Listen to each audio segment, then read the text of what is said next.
Welcome to the Great Old Ones channel. Here I talk about role playing games in general and a lot of RPG subtopics in specific. Tonight, I'm, well, or today, depending on what time it is that you're watching this, I'm not going to talk about the Role Master, which has been somewhat of the norm for other live streams that I've done. Tonight, I'm going to stick to my first love of Advanced Dungeons and Dragons. And to help me out with that this evening, I'm going to bring on another fellow Advanced Dungeons and Dragons lover by the name of Doom Swords. I do believe I put his link in the game the description here, so we can bring him on and get this party started. Welcome, Doom Swords. Hey, how's it going? It is going okay. Good. Well, as I alluded to, and part of our intro there, you are also another first edition Dungeons and Dragons lover, and because frankly, it's about one of the first games I ever started with. So I guess you Yeah, stick with what you know from there, right? right. And Yeah, and that was one of the first that I got involved with as well. I think I was doing that, or at least got the Dungeon Master's Guide before I ever got the red box. mhm, exactly, it's fantastic game. I think some of it was a little bit misunderstood, which is what we're going to have a little bit of discussion about tonight. Um, to help guide us on what we want to talk about, I went ahead and brought Advanced Dungeons and Dragons Initiative and Combat Table. This was compiled by a guy by the name of David M. Prada back in March of 2006, and here we are, March of 2026, talking about it again. It's a nice piece of work, definitely compiled all of the references that are scattered throughout the different books to try and, I guess, help people clarify what the rules were. Um, Again, this is one of those things. The Dungeon Master's Guide is a fantastic resource for gaming, but it wasn't exactly put together in a way that it helped put the rules in a logical order, I guess you could say. Yeah, I'd agree with that. I mean, for the most part, and I think I understand why. A lot of it was taken from elsewhere, expanded upon, worked on hastily by one individual, and a lot of that manuscript, I think, just ended up coming into the book in the stream of consciousness style that it was written, as Yeah, if you were sitting typing on a keyboard. And then I know there were contributions from others, and I think even his wife actually helped a I lot wouldn't doubt it. Wouldn't with doubt it at with all. taking the typewritten stuff and doing whatever needed to be done with it. But the nature of the DMG is it's not heavily edited. A lot of it is filling in blanks that filling in blanks from prior materials because of Right. course Monster Manual came out, Player's Handbook comes out, and then those were kind of flying blind, and the DMG had to guide it all together. And there's just fantastic information in there, but a lot of what gets lost, I think, is related to how the books intertwine. And better editing and that sort of thing would probably have helped with that. But I wouldn't do it over if it took all the character out of it, or any of the character really. Oh no, no, not at all. I think one of the, if you look at it, I guess one of the main failings of it is I think when it was put together, he assumed everybody had played D&D, and they were just looking for the next step, as opposed Right. to re-explaining it all over again. He just went ahead and put everything together, and here, this is all my notes. Take them. Yeah. Yeah, exactly. Um, but all of that stuff doesn't really matter because again, like you mentioned Yeah. with the attic document, we're looking at that 19 years, 20 years, I guess now, just about 20 years later, and we're still talking about the DMG and AD&D 50 years later. So something must have worked. Oh no, no, it's and again, I think you and I are of a like mind. We want to preserve these older games. They're fantastic games. Let's not let them fall by the wayside. Yeah. Indeed. Yes, and that's true. Some of the most useful rule clarifications are in sub Subnotes. notes, yeah, on tables, which is pretty crazy. And you if you haven't opened the DMG in a while, or if somebody hasn't opened the DMG in a while, and I mean, I've even been guilty of this in the past. If you haven't opened it up in a while, you look at this table and you'll find a really important piece of information. For example, say Yeah. that as monsters scale up in hit dice, they also gain the ability to hit creatures that normally require a magical weapon to hit. That's Right. that's stuffed under a table, so No, it's exactly. Yeah. And you're it's looking for interesting. something specific and you're reading through this trying to find that other thing. But you notice this, which is really important to you as well. Yeah. Right, right, that's hugely important. Yep. It's definitely some good stuff. So let's dive into it here a little bit on the Advanced Dungeons and Dragons Initiative and Combat table. We're going to start off with talking about initiative combat. It's probably the one of the most, I'd hate to use the word confusing, but when you're a kid trying to read this stuff, figuring this stuff out, it is confusing, right? It assumes that you have some knowledge of how well war games were run, and if you did that, this fell into place a whole lot easier. Right, right. And of course, most of us didn't have much experience, especially those of us who were young when we got into this, didn't really have much experience. Maybe we played Risk or something like that with our parents. So all of this stuff, as a kid of my age, when I got into this, all of this stuff was fascinating to me. And I combed through these books as quickly as I could get them and try to make sense out of it. And Yeah, yeah, you can end up making sense out of it. It takes time, and effort, and as evidenced by the fact that we still talk about it. I think this document's right, real value is putting it all in one place and hopefully making right. it a little less Taking all those little misunderstood. footnotes and the subtables and putting them all into order and stuff in here with it. Right, exactly. It's a great document. Uh, Right. if I ever met this guy, I'm going to shake his hand because he definitely put a lot of work into putting all this stuff together. It sure did. All right. Well, we'll start out here with Encounters Combat Initiative. Right, determine if either or both parties are surprised.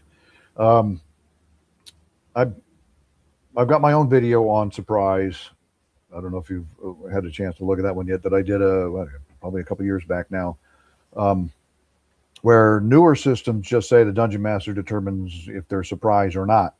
Whereas here it left it up to a die roll. Each side roll a d6 to figure out if one side or the other or both were surprised.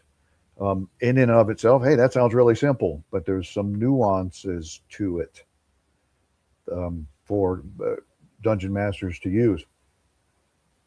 Um, a roll of one or two indicates a surprise.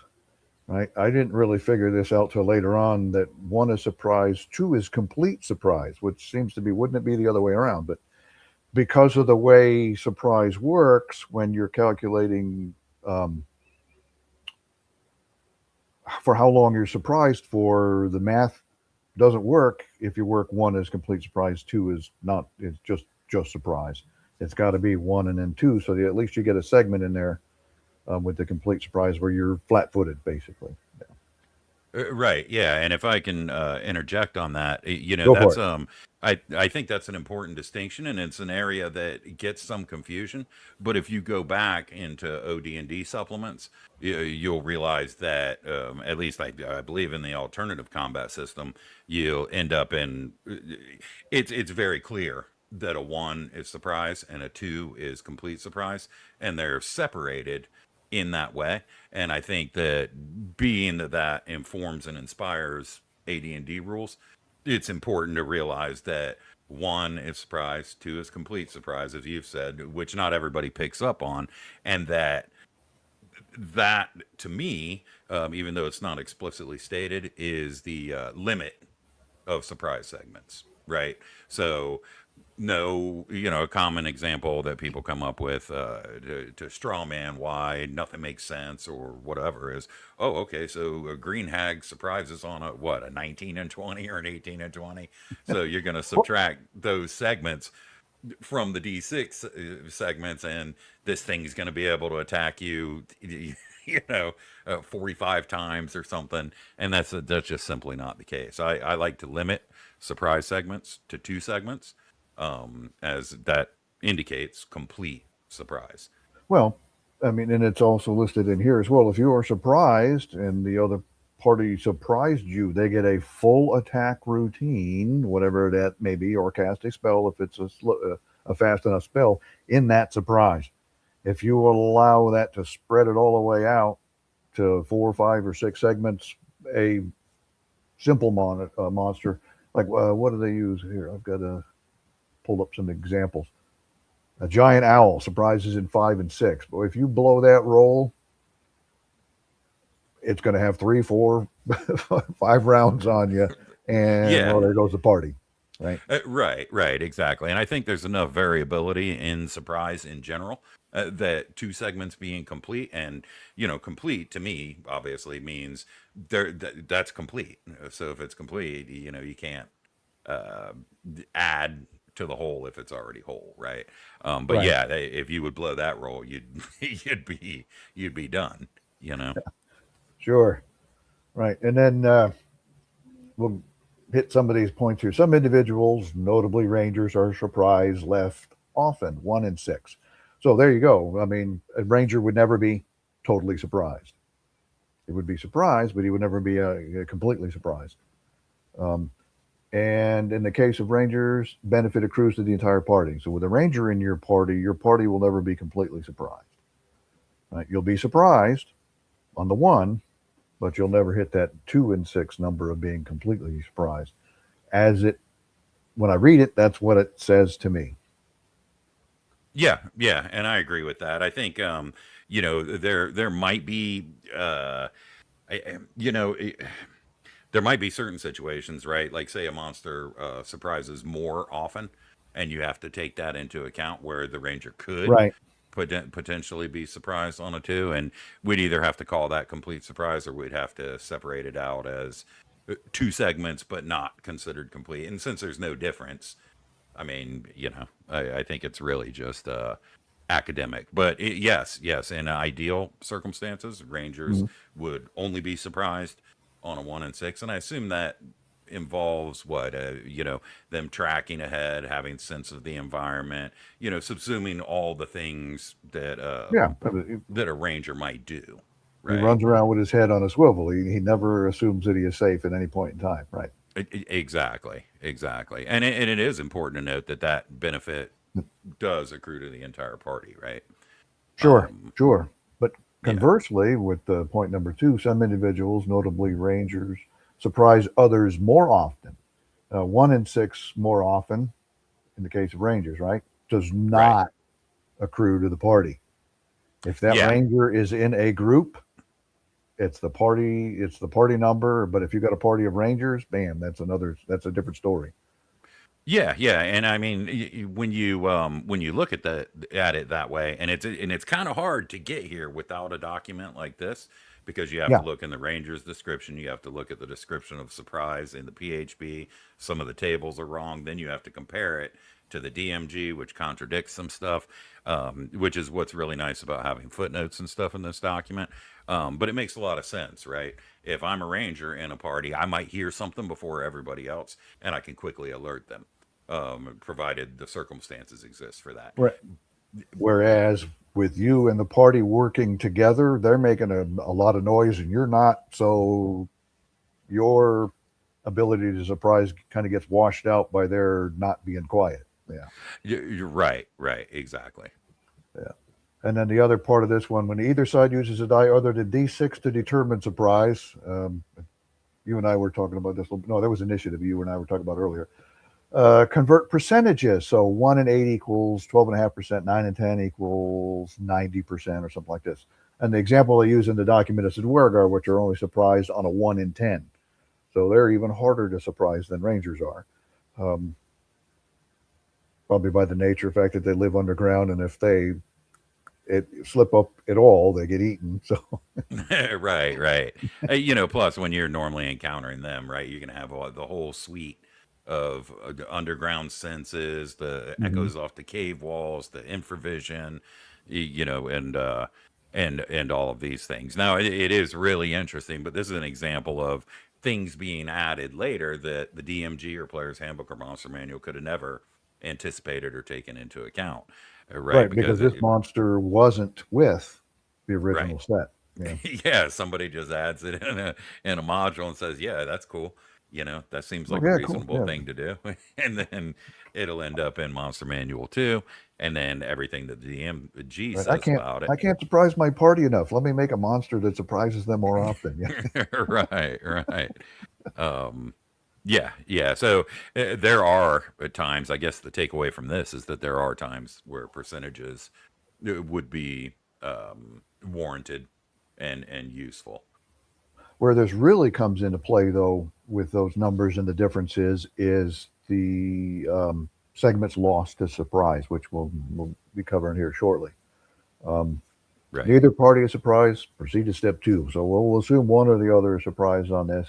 So each pip on the D6 equals one segment of inactivity due to surprise. So if you surprise on a one or a two, damn, there you go. That's it. The segment of surprise comes out of there. Duergar surprise others 1 in 6 more often, right? So instead of being surprised on a one or a two, let's see, one or two on a d6, they roll a two, and thus will be surprised for two segments. Yeah. Right, because they have the ranger traveling with them. What Otis, right? So Right. normally they would only be, surprised on a Surprised one on a in one. six. Yeah. Right, right, exactly. But you have to take into account the surprise capability of the other creature, and if it's D Yep. sixes, it's real easy, right? So Yeah, if because it for some washes. Yeah. reason, Yeah. yeah, if I have a monster that surprises 3 and 6, and the other group has a ranger that surprises 1 in 6, we just take the 3 minus the 1 to come up with 2, and now the ranger will be surprised 2 and 6. Right. Adds up. In cases where percentages were used, let's go back into the Duergar now because we got to add this in because that was something that came along after the D6 deal was, right? Divide the result by D6 by 16 and 2/3, rounding all fractions up. So because it's a 1 in 10 now, which is 10% chance, we got to kind of figure out how the math works out. They said we were playing D&D. They didn't say we were going to be doing math. Well, sorry, nope. Yeah. Well, at least it's easier with calculators and screens and Oh, VTTs and stuff now. virtual tabletops have simplified this immensely. Absolutely. Yes. Um, Automation, perfect. The Duergar roll a 12 on D%, so they were surprised for one segment, right? So that's it. They calculated it out. Divided into that 16 and 2/3, bam, the 12 is one segment. Say they had rolled higher, they could have been surprised for a little bit longer because the fraction would have been rounded. Yeah. Right. Here is something fairly important. If both sides are surprised, this is where it comes into, yeah, okay, well, both sides are surprised. Well, who was more surprised than the other? That's a possibility too. You have surprise, but the other side may have been completely surprised, which means you can recover a little bit and act to it. Both sides are surprised. Subtract the lesser result from the greater to determine the net amount of segments lost due to the more surprised side. Right. So you can recover. Yeah, yeah, exactly. And that's what I was talking about with the PHB. This is a better way to state it, but the PHB, and it used to confuse me as a kid because the math doesn't add up in that one surprise table where they compare the results of the different parties. Well, And what is he trying to say? if You know? you looked it up, the surprise table in the first edition player's handbook was incorrect. The one that was Exactly. yeah, and that would cause an incredible amount of confusion. The And one that was especially printed in the Dungeon Master's Guide was the correct version, and but if you go by the way things are working and the way errata is supposed to work, subsequent editions supersede what was written in the earlier ones. So, Player's Handbook supersedes stuff that was written in the Monster Manual. Dungeon Master's Guide supersedes both of those. Yeah. So Right. the correction in there is the right one. And if there's a conflict of rules, refer to the one that's the later edition. Yeah, right, right, and it may have been corrected in errata at some point or Dragon. I don't remember where it was corrected and how it was found out, or stated, officially, that it Sure. was wrong. But then of I think it was course, a Dragon Magazine article, if I remember correctly. But yeah, it might have been the Dragon Magazine surprise article, or at least the main one.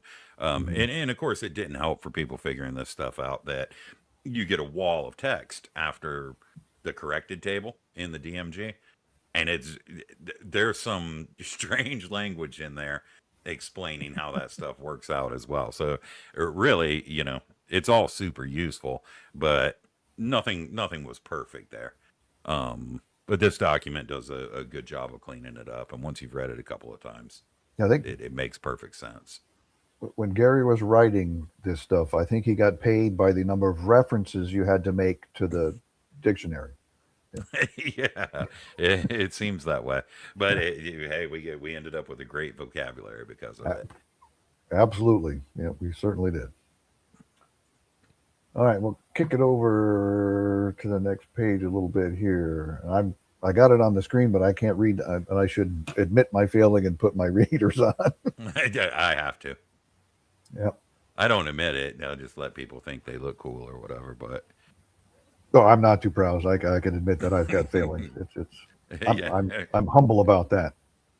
yeah, I don't have the many, mind right. you, but okay, yeah. Characters with dexterity reaction adjustments are individually surprised for more or less segments than the rest of their side, depending on the amount of the penalty or bonus. This is that reaction attack adjustment. That's why it said reaction/attack adjustment on the dexterity table, right? If you were surprised and you were fairly fast, you could recover from it a little bit quicker. Right. And if you were particularly slow, you wouldn't. And that's something, I think a lot of people, when they look at the reaction adjustment, think that, it's this thing that applies. I know plenty of people have played like that back when we were kids and stuff like that, especially when 2E came around.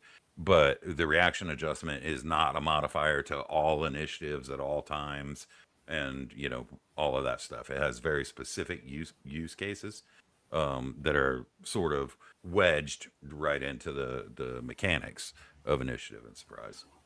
Right. Well, here's if you go back a little bit here, let me do it this way.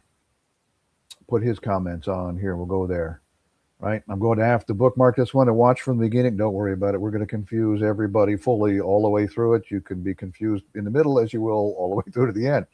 I've never fully grasped when he combat, at least not the minutia. Bill's segment's only important when blah, blah, blah, blah, right? And then his next one after that is, sure, but how the F do they actually work?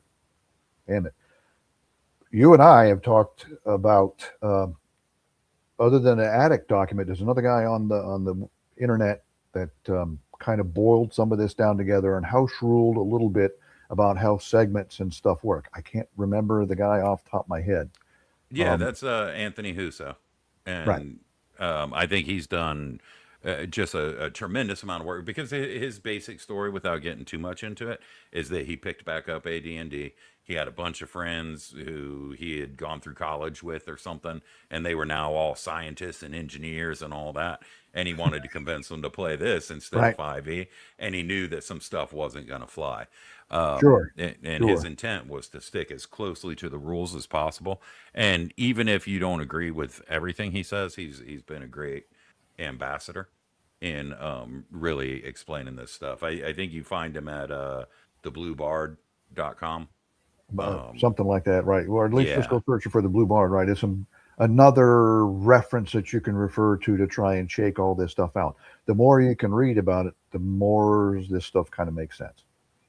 Yeah, Yeah, yeah. And for DLSD 25, we were talking about potentially putting this video up as an instant premiere on maybe my channel, and sure. then I can sit there and watch it with you guys, or me and George can sit there and watch it with you guys. and really Do a dig rewatch into some because of those. whatever Yeah, comments we get after tonight that are down in the comment section, yeah, we can just rewatch the whole thing again to go back in and answer any other comments and stuff that we didn't cover during the course of of tonight's video. Right? Exactly. More than happy to do that kind of stuff. Let's get everybody to love this game. right, right. That's what it's all about. To love it and preserve it, and the best way to do that is through knowing it. Right. Sure. Let's see. Dexterity reaction adjustments, right? There is a part of this. Reaction bonuses do not apply to characters carrying more than light gear, right? 12-inch base movement, although reaction penalties always do. Right, which So, also makes perfect sense, right? yeah, You can't just because you're not. So, gear is the limiting factor of your reaction adjustment without having to get into later rules like, okay, you can only have this much armor class or this much reaction adjustment if you're wearing this type of armor, things like field plate and full plate limiting maximum right. reaction adjustment or whatever they did. This is a lot more elegant, and it makes perfect sense. The penalties, of course, are going to apply, but they've got a sort of an Easter egg hidden in here that kind of describes, because the encumbrance table in the PHB, I want to say either page 108 or page 130. So I think it's 108, but that table in there kind of tries to explain to you the encumbrance tiers, but this lays it out a little more clearly. Uh, Unencumbered is the light gear, right? Um, Yeah, we'll do another talk about encumbrance and stuff like this too, because it is critically important for this game as well, and that deserves time on its own. right, right. And this document is one of the first things that really help make sense of that to people who hadn't kind of parsed it and pieced it together. Bullet point number 6 here: a surprise character armed with a crossbow of speed can fire it in the second segment of surprise if he is surprised for more than one segment. The magic item gives him the ability to recover from surprise a little quicker. So, Right. yeah, you might have a fighter decked out in plate mail, movement rate of 6, so he doesn't qualify for the reaction adjustment from the dexterity table. But if he's carrying a crossbow of speed, now he does. Yeah. Yeah, yeah, and that's something that makes the magic items too fantastical. When you have these types of little things and you're able to apply them properly, having a crossbow of speed, yeah, it's not always. I mean, it has other things it can do, right? But it's not always going to come into play in this particular case, because how often are you going to be completely Sure. surprised? But that's a wonderful perk to have if you end up in that case, right? And the way the dice fall, it could happen at any time. Yes, yes. Alrighty, let's see what do we got here. During each segment of surprise, members of the non-surprise side can perform one of the following actions. Here's where we go. I like how he's laid this all out in the order he laid it out, because it explains a little bit later. Make a full round of melee attacks in one segment. Now that's one of the things that always got me, right? Something that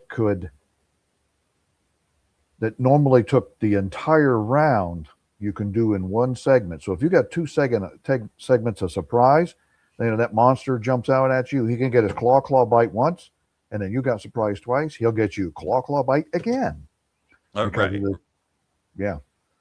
So that Yeah, made because getting surprised really bad. really bad, and it also can be extremely bad for the monsters, as you know. But yeah, that's something worth clarifying. Is we're basically talking about attack routines here. Rather Right. than just Well, your fighter, a high enough right, level fighter gets surprised, and he gets three every two, or even exactly. higher than that. He gets two attacks around. He can get his two swings, Yes, and then again. because that's his attack routine. Yep. Right, right. Here's we got a comment here for probably for another episode, but interest in how you two each actually handle track this stuff is DM at the table. Maybe it's just memorized from years of play, but maybe you have sheets. Um, both. And here's where your virtual tabletops come in handy. As much computer automation as you can get done with this, the better. It's Yeah, yeah, that's true. mhm. And for me, I've at times built little simple applications to help with some of that stuff. The VTTs do help a lot. Of course, most of them don't really No, not for include first this level edition, of, but they yeah. can help you with keeping track of things and notes. They do the math and that kind of Right. thing And because they give you a vehicle to manually change things, right. based on memory and notes and that sort of thing. Yep. And yeah, there are sheets available for some of that stuff. And um, Anthony Huso, again, he has some playable stuff on his Yep. site in PDF. He shared out through Google Drive, and there's some good stuff there. Yep. Sure is. Or some things you note and track, and others that are just whatever super situational. Yes, that describes role playing games front to back all the way through. And this is where we get into as a good game master or dungeon master in our case here, since we're talking about Dungeons and Dragons, you need to make rulings more often than you need to refer to rules and be consistent with them. If you something isn't really exactly covered by the rules, you need to do something on the fly. Go ahead and make a decision. But the next time that thing comes up, you need to rule it in the same manner. Right, and that's really really one of the. I mean, that's kind of really the golden rule. Playing rules as written is to me it's ultimately important. But the golden rule is consistency. You know, Well, the rules as written provide you a framework that everybody can sit down and agree on, and they have some at least some idea and understanding. If you're willy nilly throwing things out there, you're going to get some confusion out of your players. Here's another comment in here. There's a weapon speed also with surprise that makes it possible for PCs, NPCs to attack more often than normal combat. Not so much with surprise, but we'll get it if we get that far tonight. Maybe the next stream or whatever, when they actually get into combat and how weapon speed and stuff works with it. Yes, you can very well can attack more often.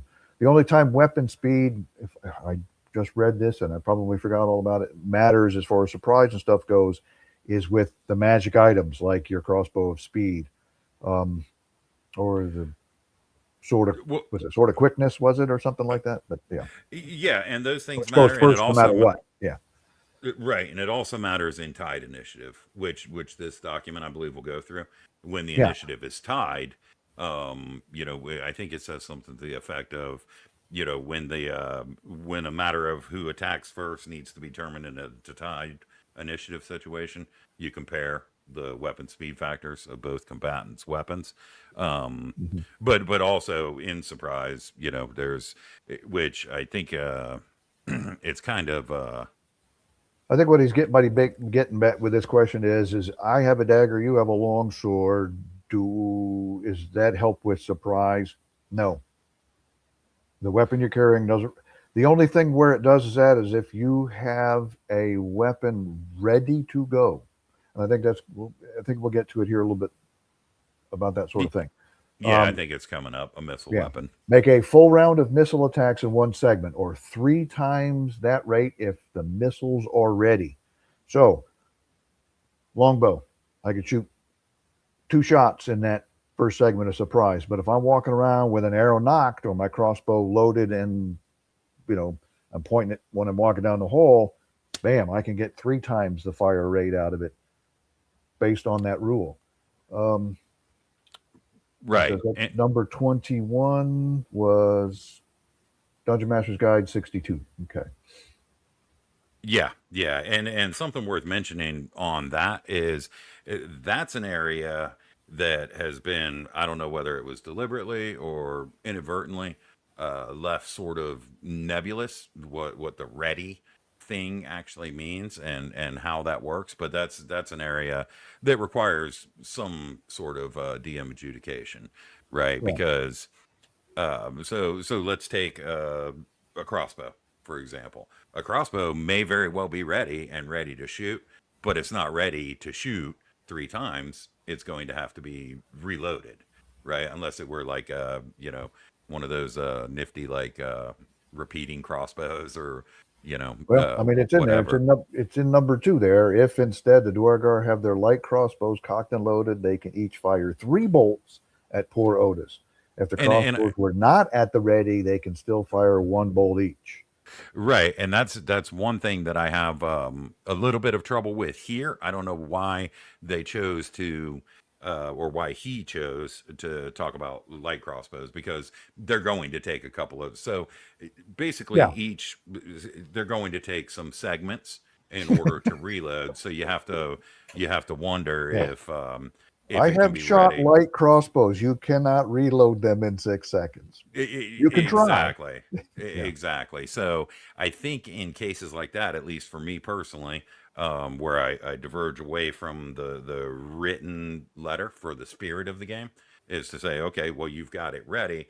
That ready limitation is sort of the clamp on what you can do, right? So I would find it completely reasonable if, say, a thief or a magic user or something had 3 darts. He's got 2 in one hand and 1 in the other, or you have a an archer of some sort, and his quiver's right there. His bow's already ready. He's got his first Right. arrow knocked and trained. Maybe he gets that full benefit. And the same thing with hand axes with an expert. I think it just it sort of depends on what you can consider reasonably to be ready within Yeah. the context of the combat and what reasonably isn't. And sure, if it's interpreted, if the DM interprets it as yes, you've got your crossbow ready and you can go ahead and reload that crossbow because like what about a heavy crossbow, right? Obviously with a heavy crossbow you're Well, the not rate of getting fire heavy but one of crossbow is those. 1 every 2. Yeah, you're not getting but one of those boys off, right? Right. Um, yeah, so you know, I just think there's room for interpretation in there, but the base rules stand to reason. Yeah. Take 1 segment of movement, right? 1 foot basically per 1 inch of movement rate. Your rate is 12. On that surprise segment, you can move 12 feet. You can take your surprise to close to melee range if you wanted to. Yeah. Eh, Or right. duck. Yeah. Yeah, yeah, and it gives us some interesting. There's some interesting insight in there as well, right? So it ties it back to you can perform the melee attacks or the missile attacks at 3 times the normal rate, but if you have to do something else, like say reload a crossbow, then it sort of zooms back out to a segment is a segment, right? Or say drink a potion, retrieve a Sure. potion, anything like that. Of course, Well, there's no rules on how many segments things take, which the DM needs to adjudicate. But this is also, I find it interesting, this is also the one mention of moving in combat that doesn't take your entire turn to do, right? Or take your entire round. Because the DMG is pretty explicit in that you can close into combat, you can yeah. charge into combat, you can retreat, right? You can fall back and you can run. And that's sort of the limit of the movement because I think that was all sort of abstracted away, but they had a brilliant idea and a mathematical formula that follows it to where because the movement rate's being divisible by 3 and all that sort of thing.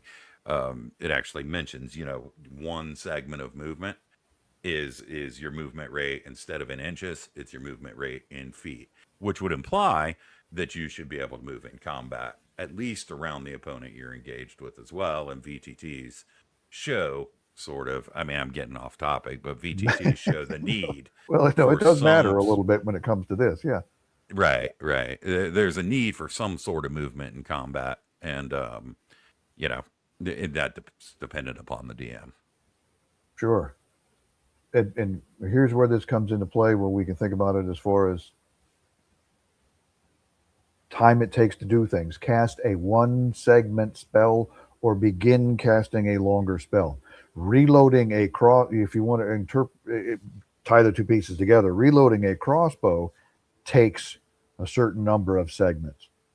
How can I get off a bunch of free crossbow shots, but the wizard can't get his whole spell off in that segment? it kind of flies against one another. Yeah. Right. Or why could somebody else not drink three potions? Right. So Yeah. I think the ready, at least to me, I interpret it as, it's very important to determine what's ready and what's not. And how many of that thing can be simultaneously ready without having to perform an interim action that's going to consume time. Right. So now maybe if you ended up for whatever reason, because we already talked about surprise and complete surprise, but if you were running your game such that one party ended up with three segments of surprise, maybe the guy can fire a crossbow bolt, reload, then fire another one, you know Sure. right. Sure. Uh, right. Cast a one segment spell or begin casting a longer spell. Right. So you can whip off your magic missile because that's a one segment. But if you wanted to cast your fireball, there you go. You got to wait for the whole three segments. So you start on, on that, which of course gives the recovering party a chance to shoot at you. Yeah.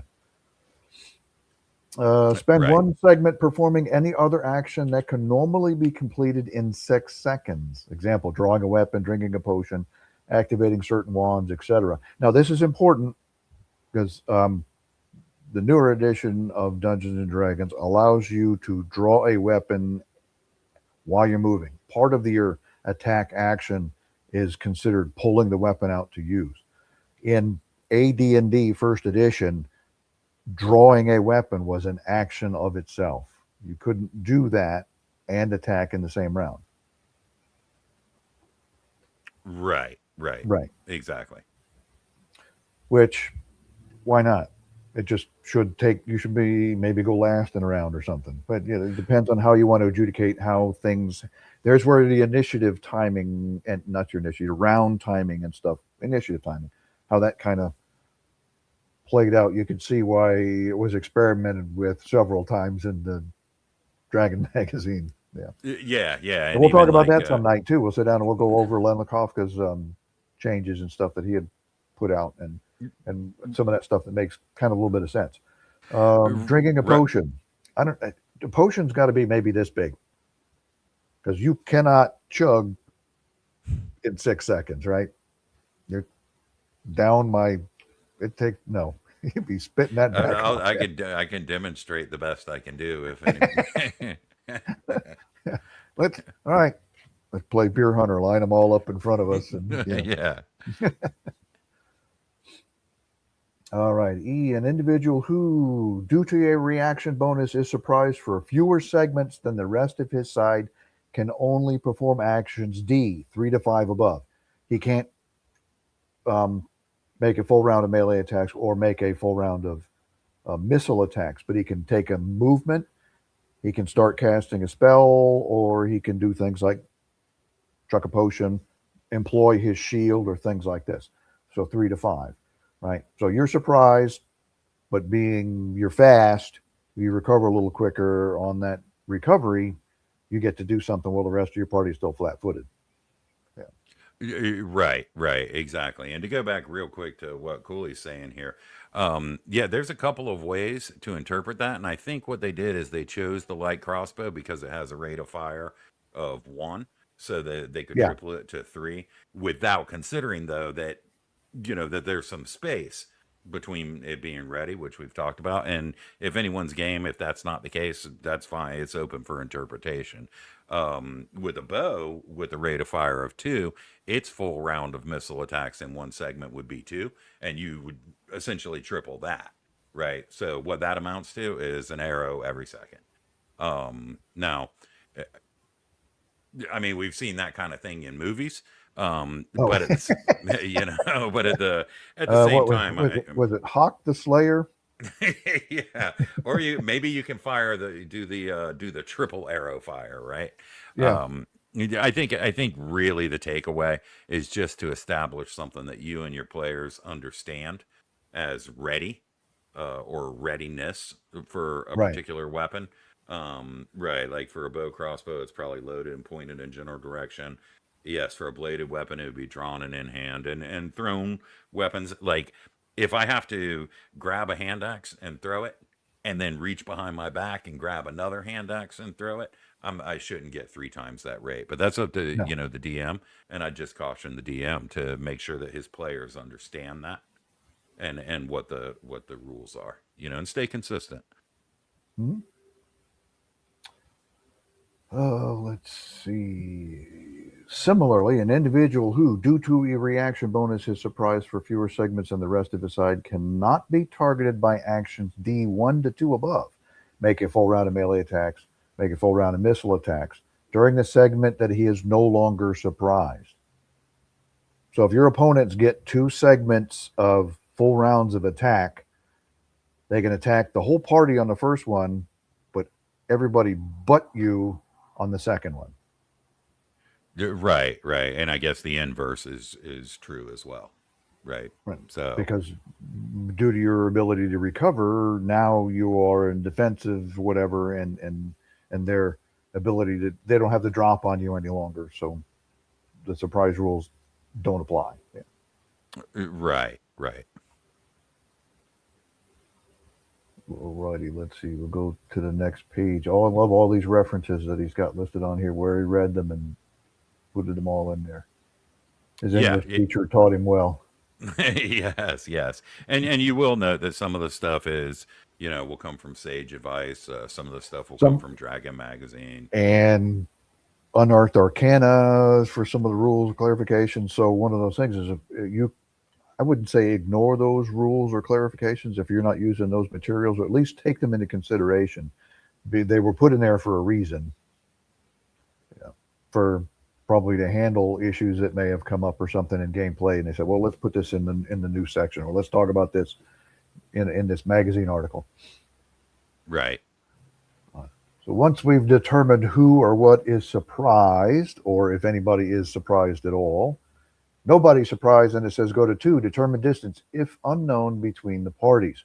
Um, if you're not plotting things out on a map and they fling open the door and the monsters are in a small 20 by 20, then you don't know what you're encountering. You're outdoors or something. You don't have encounter doors.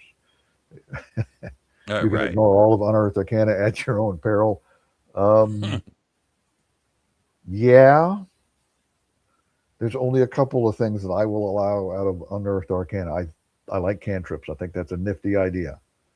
I like cantrips. Yeah, I like some of the descriptions for the newly introduced weapons. I only wish that had been expanded to include descriptions for weapons that had already existed. Sure. I like the expansion of giant class for rangers to handle creatures that hadn't existed yet, and also Oh, creatures yeah, that were sure. obviously giants who um, If all I'm yeah. using is the core 3 books, it doesn't matter what all those other ones are. Yeah. Right, right. But it's helpful to have it laid out. There's a Just few like any things in other there. book, any other reference in this game, use what you want out of it. There's no rule that says you have to use all of it. Right. The non-human deities is useful too. Mhm. All right, let's see. What do we got here? Outdoors, base encounter distance is 6 inches to 24 inches, or 6d4, right? If either party is surprised, subtract the larger number of surprise segments from the distance, right? You've you got a little closer to them or something like that. But one needs to remember that inches outdoors is yards, not feet. Your opponent could be a long way off. Right, and it's important to remember that that's with respect to range and not things like area of effect. Every effect on spells and stuff like that, sure. Yeah, Um, yeah. he says also terrain may further modify the encounter distance, scrub, forest, and marsh. 33 was Dungeon Master's Guide, page 49, right. Some of this makes a little bit of sense. You know, you're in a forest.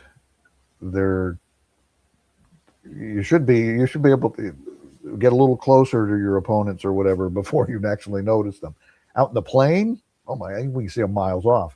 But in areas where there's some cover and stuff, it is possible to just walk, How many times have you gone deer hunting and walked around the path and then bam, there's a deer right there? Or actually, outside of deer season, walked around the path and there's one standing right there. Yeah, yeah.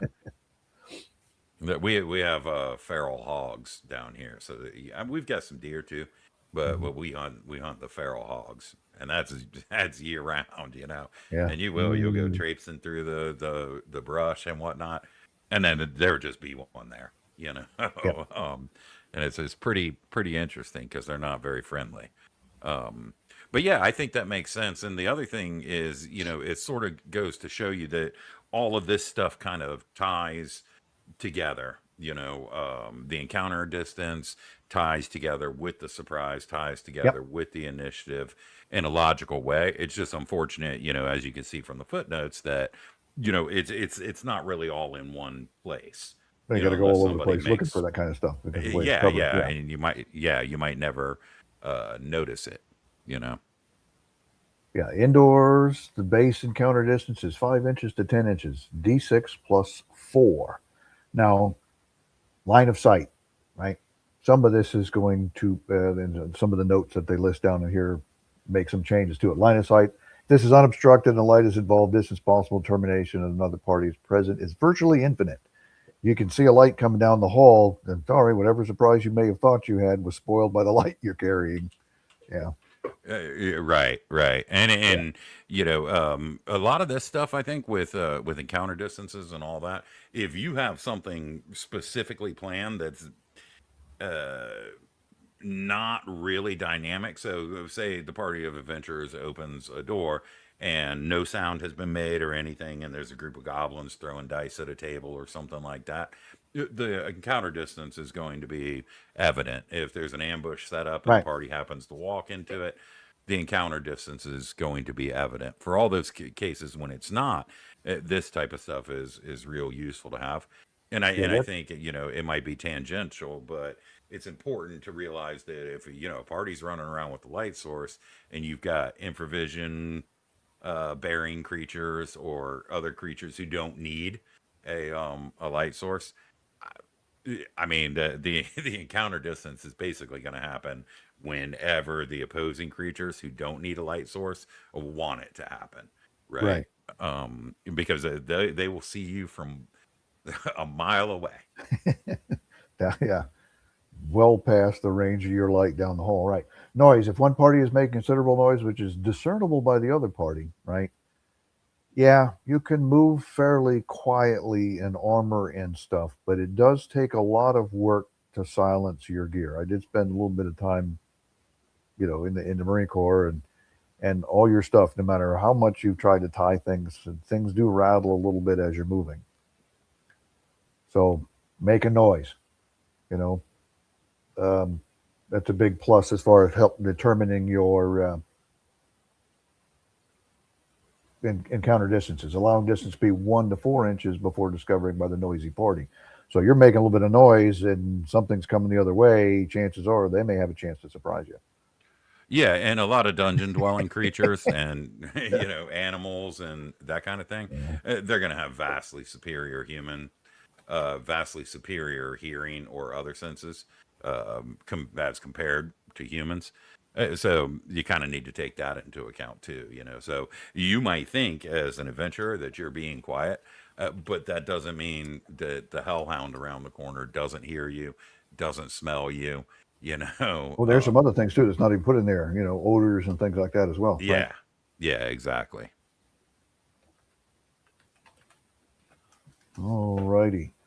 Actual area, and this is what we talked about a little bit earlier there. If the encounter party is in a small area, distance between the two can be no greater than the maximum distance possible for the discovery. You open up the door into a 40 by 40 room. Doesn't matter what you roll on the dice. The farthest away your encounter is going to be is 40 feet. Yeah. If you, Right, right. Yeah, and that just basically, I mean, some of that is obviously makes sense, yeah. right? But in some cases, that actually matters as a calculable thing. Right. So, yeah, even though there's a bunch of monsters in the room, you still want a dice for it. Are they Right. at the door or on the opposite side of the room? Which makes a whole lot of difference as far as your actions and stuff that you're going to want to take during those segments and stuff. Where they're at. Do I have to close them? Can I get them from the door, or are they standing right there at the door? We don't have time for anything. Yeah. Planned or unplanned appearance, the sudden precipitation of one party upon the other due to any number of factors. It says here teleportation, dimension door spell, other magical means to shoot, etc. will cause distance similar to that found where the actual area is a factor. Right? Somebody dimension doors inside the room, you know, to be honest with you, I would probably give the dimension door would be automatic surprise on whoever's inside. The only one Y- that would have to roll for surprise would be the characters that are dimension dooring in. Were they y- surprised by something being in there or not? Yeah. I agree completely, and in fact, this particular bullet point here or whatever, this numbered point, um, led me to want to say the same thing. There are just going to be some situations where surprise is evident. You know, surprise. You can think of surprise as like later systems, skill checks, or even anything from some of the later 1E books. There's some things if I'm a bowyer or a fletcher or even the secondary skills table, or if I'm an acrobat or something, there's some things I'm just going to be able to do. And surprise is similar. If Mhm. right, if somebody dimension doors right on top of you, or the example from the light source that we were talking about earlier, if they see you a mile away, they might only have a chance to surprise you, but you're not going to have a chance to surprise them, for Right. example. So you have to judiciously apply this stuff. Mhm. You don't have to, because you can have perfect fun by just randomly determining it all. But I Yeah. usually roll for surprise depending on the circumstances of the encounter, if I know what they are. Yeah. Let's willingly suspend disbelief and let dice run the whole game. Right. Yeah, which plenty of people do. Sure. Sure. Yeah, And you're right. That's fun in and of itself. right. Right. Surprise can only be a factor in close encounter situations. If either or both parties are surprised, the distance must either 1 inch to 3 inches, or it must be less, as determined under actual area modifier. Thus, if the actual area of a 40 by 60 room, if surprise exists, the distance between the parties will be 1 to 3 inches. So, 40 by 60 room, no more than halfway across. Yeah. Right, and that's important, right? So it can only be in close encounter situations. So Hmm. in order to surprise somebody, uh, here you basically have to be close enough to them for that surprise to have some sort of actual surprising effect. And that's what it lays out here. But again, it's inches. So outdoors, close encounter situations are much farther than, say, close quarter combat situations indoors, right? And here with is where the game gives us some clarification on what they mean by light. Right. Illumination factor or visual capability of the concerned parties will affect encounter distance as follows. A light source reliance limits the encounter distance to twice the normal vision radius of the source, 2 times the radius of light source. So if you got a 40-foot lantern, 80 foot, which in a dungeon, 80 foot is a long hallway. Yeah. Yeah, it sure is. Mhm. Infravision and or ultravision generate operate only to the stated limit of their range and limit encounter distance accordingly. So it doesn't matter what your sight range is. It's not the same. It isn't treated the same as a light source. Yeah. Right. Yeah. Right. Yeah. All righty. Well, that's mostly on surprise. Been going at it for about an hour here. I don't know if you want to continue and we'll talk about declarations and stuff like that, or we want to save that for another night. Yeah, that's up to you. I mean, I can go for longer. I don't know what anybody else wants. But now we've got some people showing up, huh? Yeah, that's totally up to you. Yeah. Well, I mean, we want to stretch this out as for as as many views as we could get out of this. So why don't we save for our declarations and stuff like that for another video? Yeah, Um, all right. Yeah, finish any yeah. sort of commentary we have on surprise. Now, if you've got it open and ready to go, flash up that page out of the player's handbook for the surprise table. Oh, right. Yeah. Let me. And let me see if I can. Ooh, because I've got it open as surprise in the Dungeon Master's Guide. Yeah, and that encumbrance table is page 101. It's 101 to 102. So I was a little bit uh Right. off We'll on def that. we'll definitely do a video on encumbrance and stuff like that because resource managing, I mean, is one of my favorite parts of the game. I think it's critically important as far as the game stuff goes. I think that deserves its own hour-long discussion. Yeah, I agree. Completely. Yeah, where's this surprise page at? I can't remember that offhand. I should know it because it's Um, infamous. yeah, I would happen to Yeah. be open to the correct page in the Dungeon Master's Guide. Let me see. Yeah, Where's so it's 102, 103 in PHB.